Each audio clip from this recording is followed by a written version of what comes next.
Okay. Pao, ilang taon ka na, Pao? 27. Oh, ayun oh. Pag may kaso ka, Erika, pwede mo itakbo kay Pao ha. Public Attorney's Office. UPIS. No. Sir, ang hinahanap ni Sir is academic achievers, may respeto. Maaari nyo bang ipakilala yung sarili nyo sa amin? Sige po. Ay, magandang gabi. Ako nga pala si Pao. 27. Former, hindi, yung password ko kasi, tatapos lang kasi ng tawag dito, contract ko. Dati akong room attendant. Okay. Ano? I work as a room attendant sa, somewhere in Quezon Province. So, as a former attendant, so ano po yung ginagawa nyo ngayon? Like, pinagbibisihan? So now, waiting lang sa tawag nung, in-apply kong bago. And for the meantime, TikTok. TikTok. So you are TikToker, like, hilig ka din pakita in public, sa mga, Magtagalog can ka, I ma'am, ha? ask you? Mas maintindihan. Ay, Oo. hindi. Nakailang GF ka na ba? Dalawa. LDR? Hindi. Yung nung last, nakasama ko siya sa bahay. Wala, iniwan pa rin. Ano sa feeling na makamiga or yes, maupod mo? Or makita mo personal ang miga mo? Like, except sa akon kay LDR ko be, never ko Galong ganito eh. Muna budlay mo na siya intindihan naman. Ga English ka, pero ga Ilongga ka. Hindi na sila nakaintindi sa mga Ilonggo. Taglis. Di na magtagalog tayo. Academic. Karoon na patagalog. Pilipino, bla? Okay, go. Tagalog. Paano, sa Balatsyagon, like, Ano sa pakiramdam na nakakasama mo yung jowa mo? oo. Siyempre, masarap sa pakiramdam. Like, yung pagising mo, may, may hugs, ganun. Diba? May nakikita ka, may nahawakan ka, gano'n. May nakakaganda ganun.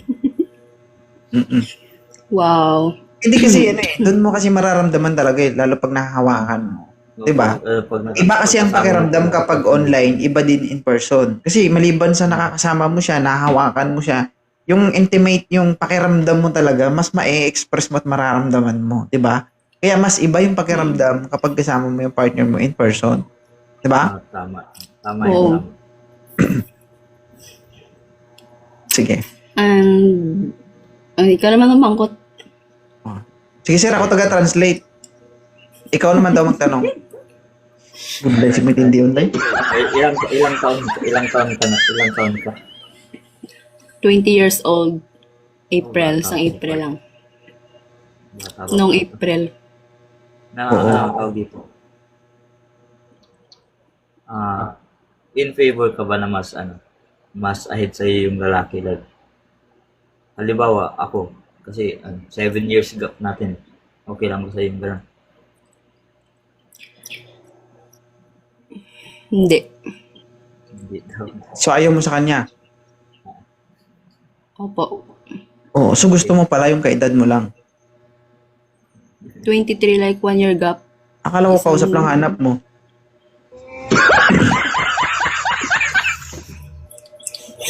Nagtatanong siya kasi if about sa mo to. Oo, Tama naman yung sagot. pirason mo, oo. Sige. Thank you pa, salamat. Thank you, guys. Thank you. Oo. Okay ka lang? Nandito ba kapatid mo? Hindi, busy yun sa buhay. First time ko sa live. Hi guys. Nga eh. Makita ko sa mga friends ko. Halata naman na, hindi ko alam kung nanginginig ka o ano. Saan ka ba komportable? English o Ilongga? Ay, sorry po, sir. Hindi ako English. available. Sa Ilonggo. Iligay nun. Bisaya. Iligay nun. Oo. Black kita, sir. Pasaga-saga ka da, sir. Wala ka bala, oh. Damo, daga pila. Ang daming pumipila dyan. Isa ka rin siya magre-request tapos hindi ka pala available. Anong purpose na mag-request ka? Yung beses ko na sinabi na wag mag-request kung hindi naman interesado. Para mabigyan natin ng chance yung mga nagre-request. Paulit-ulit. Hindi ko maintindihan kung anong meron na hindi maintindihan. Diba? Oo. Okay ka lang. Yes po. Sa loob ng 20 years, ibig sabihin, ginugol mo lang sa sarili mo, never ka nagkaroon ng physical relationship. Ibig sabihin, kumpleto ang makina, hindi nagasgasan, hindi nababawasan. Oh, may masama magsinungaling ang bata. Okay? May nakikinig sa itaas. Totoo. Yes po. Good job. Yan ang tama. Yan ang tunay na bata. Okay? So mag-aral ka maigi. Ano bang gusto mo maging pagkatapos? Psychology. Psychology. Oo. Pero ang iba nangyayari, parang ikaw yung nasa psycho ko. Huh? May psychology ka pang nalalaman, ha? Magaling ka rin magpaikot pero hindi ka makalusot. Oo. Okay. Tama naman yan, no? Alam ko naman na may future ka. Pero for now, mas maganda na mag-aral ka muna. Mas maganda kasi yung may naitapos talaga yung babae kaysa lalaki. Okay? Yes po. Kasi, 'di ba, kung ang babae walang natapos, magkaasawa, pangit naman, 'di ba? At least man lang kung hindi naman natin hinihiling. Kung hindi kaya ng asawa, at least nandyan ka para bumakap sa kanya. 'Di ba? So pangit naman kung ikaw walang natapos, yung asawa mo wala ring natapos. So, hindi kayong maghihirap kundi yung anak nyo. No? Yes Pero sa po. totoo lang, hindi ako naniniwala na yung education ang susi para maging successful. Hindi ako naniniwala doon. Pero mas maganda pa rin yung may pinag-aralan ka, at least man lang alam mo yung basics sa mundo. Alam mo kung paano umintindi, magbilang. Di ba? Yes, Rumespeto. yes po. Kasi maliban sa pamilya, pangalawa ang eskwelahan na magiging batayan natin kung paano rumespeto at makasurvive sa buhay. Okay? Yes. Yes So, po. for now, wala tayong gagawin. Thank you. Huwag mong paniwalaan yung sarili mo na kausap yung hinahanap mo. Okay? Mag-aral ka, mag-review ka. May exam ka bukas. Okay? Wala po. Wala ka exam. Sige. Sabihan ko teacher mo, mag-exam ka.